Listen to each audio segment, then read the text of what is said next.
और चलिए आगे बढ़ेंगे। छत्तीसगढ़ की विष्णुदेव साय सरकार ने बड़ी प्रशासनिक सर्जरी की है, जहां 88 आईएएस अफसरों के साथ आईपीएस अफसर को नई जिम्मेदारी सौंपी है। आपको बता दें कि साथ ही साय सरकार ने 19 जिलों में नए कलेक्टर्स को जिम्मेदारी सौंप दी है। वहीं मंत्रालय में हुए अहम फेरबदल में बड़े चेहरों को इधर से उधर किया गया है। गौरव कुमार सिंह को रायपुर का कलेक्टर बनाया गया है। साथ ही जनसंपर्क विभाग की कमान जो है आईपीएस अधिकारी मयंक श्रीवास्तव को सौंपी गई है। रायपुर कलेक्टर डॉक्टर सर्वेश्वर भूरे को राज्य निर्वाचन आयोग का सचिव बनाया गया है।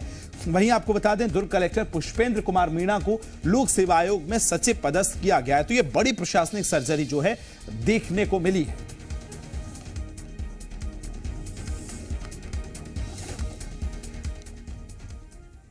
तो छत्तीसगढ़ में बड़ी प्रशासनिक सर्जरी की गई है, जहां गौरव कुमार सिंह अब रायपुर के नए कलेक्टर बना दिए गए। साथ ही आपको बता दें कि विपिन मांझी जो हैं नारायणपुर के नए कलेक्टर होंगे। अभिजीत सिंह कांकेर के कलेक्टर चुने गए हैं, बनाए गए हैं। अनुराग पांडे जो हैं बीजापुर कलेक्टर, उनको भेजा गया है।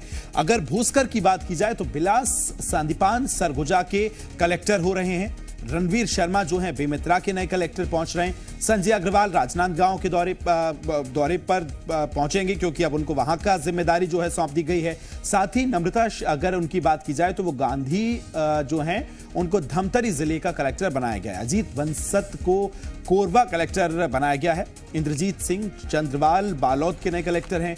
ऋचा प्रकाश चौधरी दुर्ग की नई कलेक्टर बनाई गई हैं। साथ ही डी राहुल वेंकट जो हैं मनेन्द्रगढ़ के नए कलेक्टर होंगे। भरतपुर चिरमिरी की अगर बात की जाए तो कलेक्टर आकाश छिकारा को यहां भेजा गया है। जांजगीर चांपा कलेक्टर बनाया गया है।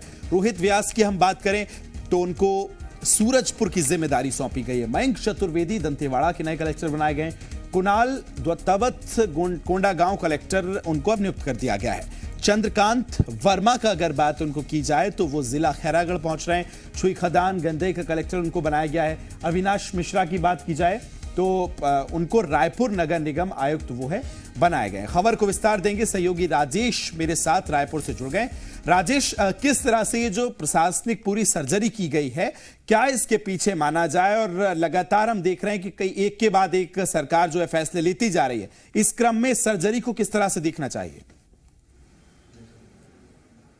देखिए, विष्णुदेव साय सरकार की जो सर्जरी, एक बड़ी प्रशासनिक सर्जरी जो है वो देखी जा रही है। देर रात जो है आदेश जो है वो जारी किए गए हैं। खास बात ये है, इस पूरी सर्जरी की हम बात करें तो जो पुराने जो कलेक्टर वगैरह जो थे, जो पुरानी जो सरकार पे जो पदस्थ रहे हैं, उन पे कहीं ना कहीं एक बड़ा प्रशासनिक सर्जरी किया गया है। और खास बात यह है, जैसे रायपुर कलेक्टर डॉक्टर सर्वेश्वर नरेंद्र भूरे, ये दुर्ग में भी रहे हैं। दुर्ग के बाद उन्हें रायपुर का कलेक्टर बनाया गया था, लेकिन अब उन्हें राज्य निर्वाचन आयोग के जो सचिव हैं वो नियुक्त किया गया है। उनकी जगह पे डॉक्टर सर्वेश्वर नरेंद्र भूरे की जगह में गौरव कुमार सिंह को एक बार फिर से रायपुर कलेक्टर बनाया गया है। देखिए, गौरव कुमार सिंह इससे पहले जिला पंचायत सीओ भी रह चुके हैं रायपुर में, उसके बाद रायपुर के कलेक्टर भी रहे हैं। उसके बाद यहां से जब उनका तबादला हुआ तो प्रदेश के अलग अलग जिलों में वो पदस्थ भी रहे हैं। उसके बाद फिर से एक बार पुनः उनकी रायपुर वापसी हो रही है। और दूसरी यदि हम बात करें, देखिए, एक राजधानी हो गया और दूसरा दुर्ग, ये दोनों ही यदि जिलों की हम बात करें तो कहीं ना कहीं ये राजनीतिक क्षेत्र से भी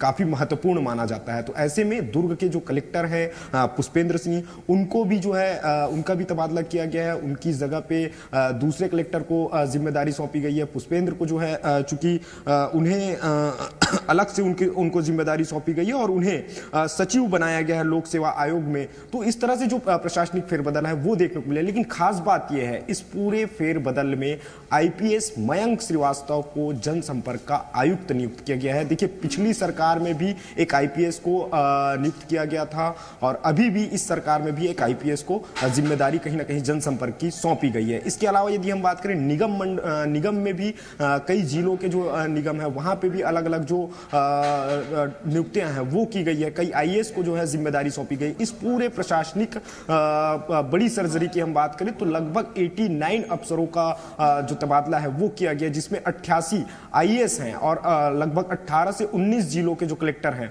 उस पे बदलाव किया गया। और निश्चित तौर पे जो बदलाव है, इस पे खास बात ये निकल के आई है कि सीधे तौर पे इन तमाम अधिकारियों को ये दिशा निर्देश दिए जाएंगे, जो सरकार की जो योजनाएं हैं, जो मोदी की गारंटी है, उसको जमीनी स्तर पर किस तरह से अमली जन जन तक पहुंचाया जा सके, जमीन पर पहुंचाया जा सके। राजेश, फिलहाल बहुत शुक्रिया आपका तमाम जानकारी साझा करने के लिए।